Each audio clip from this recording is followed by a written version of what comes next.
À la 17e position de votre classement, voici Brouage. Cette place forte, située en Poitou-Charentes, a été fondée en 1555. On peine à se l'imaginer aujourd'hui, mais au XVIe siècle, Brouage était encerclé par la mer.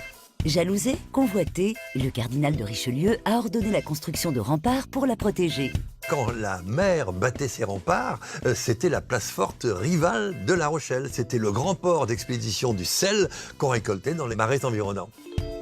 Jessica est passionnée par l'histoire de la cité. Et le moins que l'on puisse dire, c'est que notre jeune guide maîtrise parfaitement son sujet.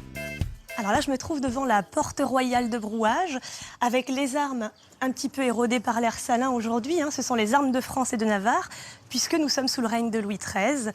Et significatif aussi du règne de Louis XIII, on a la brique. Le rempart est fait tout en brique au-dessus et en pierre de taille en dessous. Et oui, cela coûte beaucoup moins cher de reconstruire avec de la brique après les destructions constantes des boulets de canon. Mais l'ingéniosité du cardinal de Richelieu ne s'arrête pas là. Il va protéger avec des portes, donc 3. Une ici dont on voit encore les gonds, une seconde là, une troisième au bout et 2 herses, donc 2 grilles au milieu. Et puis quand on se met là, on voit ce trou qui à l'époque était à ciel ouvert, ça s'appelle un assommoir. Ça veut dire qu'en fait les soldats se mettaient au-dessus et vous jetaient des pierres, des boulets sur la tête pour vous empêcher de passer. Jusqu'à 2000 soldats pouvaient être encasernés à l'intérieur des remparts. Jessica et les enfants de Brouage nous font découvrir leur principal poste d'attaque, le port souterrain.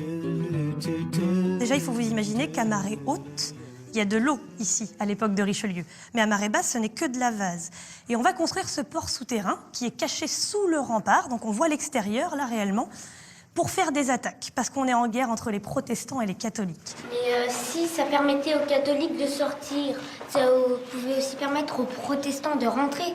C'est pas bête du tout ce que tu dis, sauf que ici, la difficulté pour un ennemi d'attaquer, c'est qu'on vit en fonction des marées. Et il y a de l'eau qu'à marée haute. Ils ont 5 heures pour faire une attaque environ. Sinon, après, ils sont bloqués. Mais avant de devenir une place forte militaire, Brouage a d'abord été le premier port européen du commerce du sel. Hélène Baudin est propriétaire de la dernière saline de Brouage. Donc c'est ça qu'on appelle l'or blanc à Brouage. C'est grâce à ça que Brouage a été construit au XVIe siècle. En effet, il y avait énormément de salines un petit peu partout autour de Brouage. Hélène récolte en moyenne 12 tonnes de sel par an. Nous sommes bien loin des 300 000 tonnes du XVIe siècle, mais les techniques d'exploitation, elles, n'ont pas bougé d'un pouce. Comment ça marche un marais salin? C'est plein de bassins avec des niveaux d'eau différents. Et l'eau va circuler de bassin en bassin pour se réchauffer au soleil. Tu peux le manger comme ça, il n'y a aucun risque. C'est fort en sel.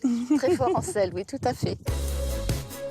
Si le nom de Brouage était connu pour son commerce du sel, il l'a aussi été pour une histoire d'amour contrariée.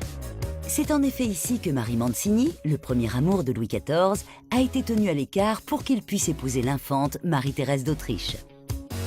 C'est Marie qui est là, c'est ça? Voilà, donc, notre Marie Mancini, Marie, je l'avais reconnue. accompagnée d'une de ses dames de compagnie.